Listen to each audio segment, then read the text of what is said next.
Well, good morning. First of all, I really am delighted to be here.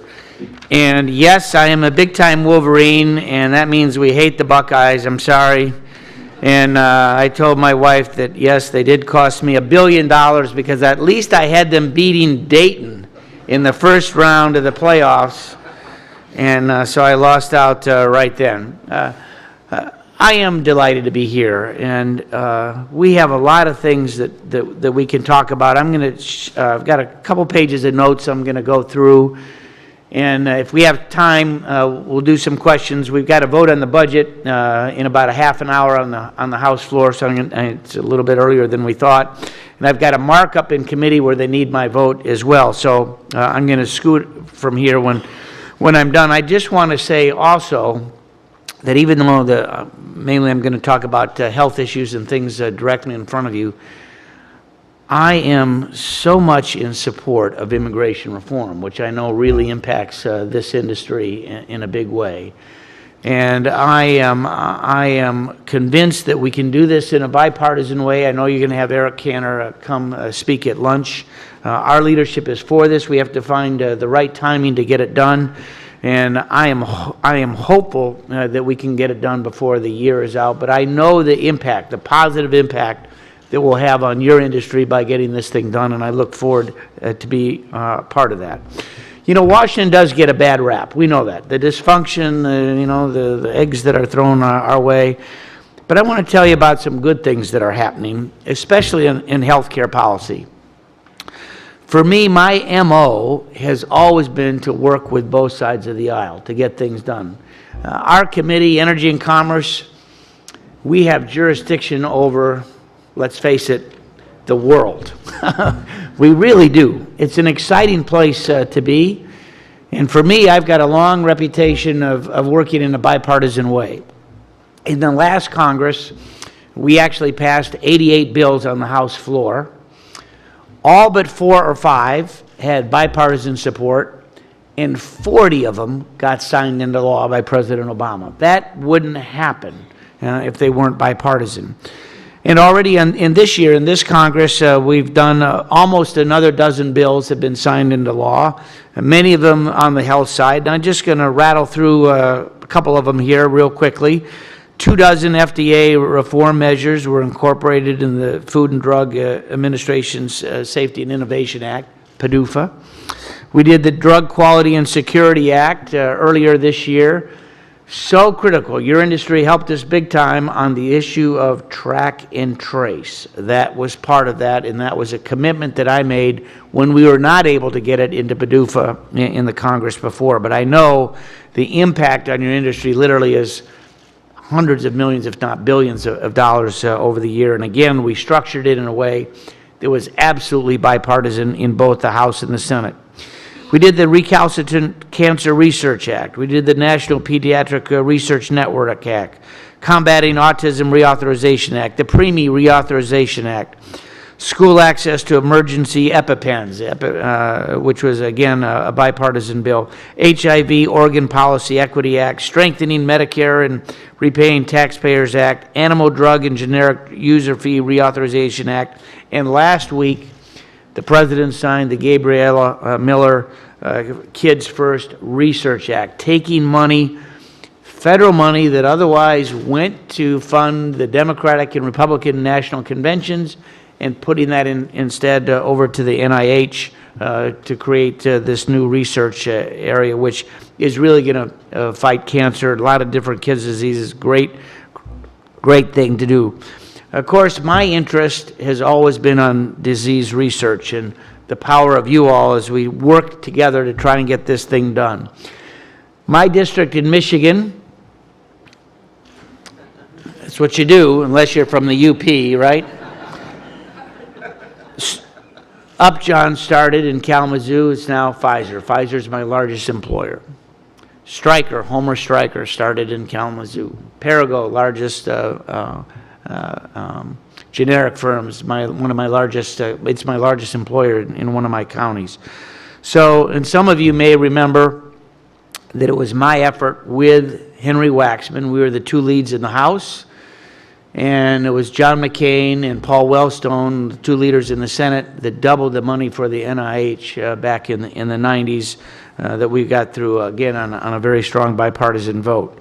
So I know, because I've seen it firsthand, that we, in fact, America, is a global leader in health innovation. And we've got a lot to be proud of. You have a lot to be proud of.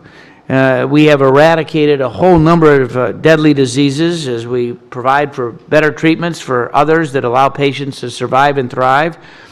But there is obviously a lot of work to do. And personally, I've been much impressed with all of the advances in molecular medicine achieved in the last couple of decades. Many of those breakthroughs are a result directly of scientific pioneers that work for the companies represented by you in this room.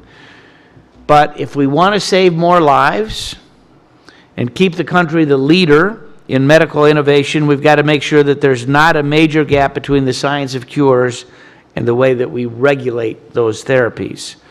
So that's why I wrote the piece in U.S. News and World Report this last month.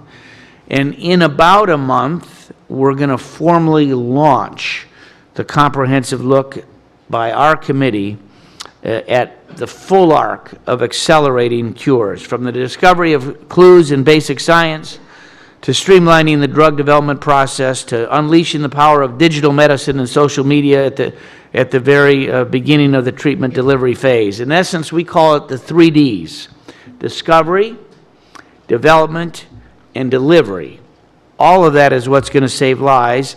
We want to work faster and more effectively so that patients have better access to treatments. And we know it has to be collaborative. And we know, too, that we don't hold all the answers. That is for sure. I've got an outstanding health team. Some of them are here today. But we want to work with you. We want to work with the university communities. We want to work with companies like you. We want to work, and Margaret, Peggy, we chatted on the way out. She'll be very involved in this process. I spent about 30, 40 minutes with Francis Collins last week. More importantly, well, to get it done too, we know it has to be bipartisan. And Diana DeGette and I cut a video yesterday. We'll release it soon. But it shows how we can work together. And our leadership has bought in as well. So I know Eric Cantor is your speaker at lunch today. He's part of this process. Kevin McCarthy, the majority whip, he's part of this process. Steny Hoyer, Democratic whip, he's part of this process. He's going to be involved from the get-go, both of our leaderships with their buy-in to show that we have the support to really move forward. And what our course is going to be now in the next year, literally, is we want to listen. We want to get your ideas. We want to know how we can get these products to market. And the secondary thing, of course, is we're going to create jobs in America. That's what we want. We want the trials to be here. We want the discovery to be here. We want the production to be here.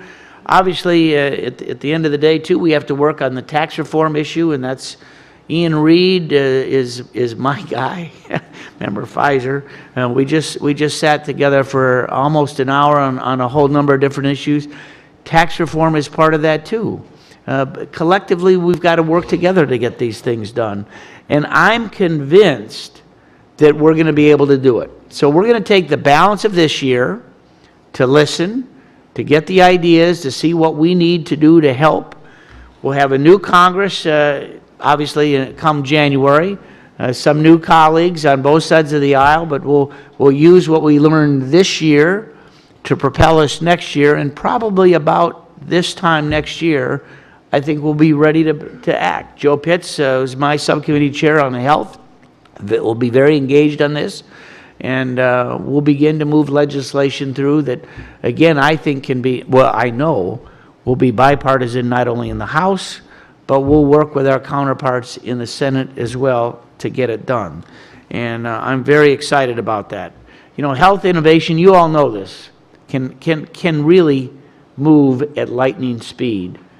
But it doesn't get there unless we can get through these regulatory and bureaucratic nightmares that have stopped it thus far. So I'm excited. I really am excited about this major initiative that we'll formally unveil early next month, and look forward to your partnership and help in all that we do. I've got to watch this clock. So I got a couple of minutes, maybe a question or two, and then I'm off to the races to go cast my vote.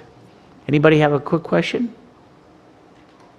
It's okay if I leave my parking place early. The meter won't give me my money back, but that's all right. Keep up the good work.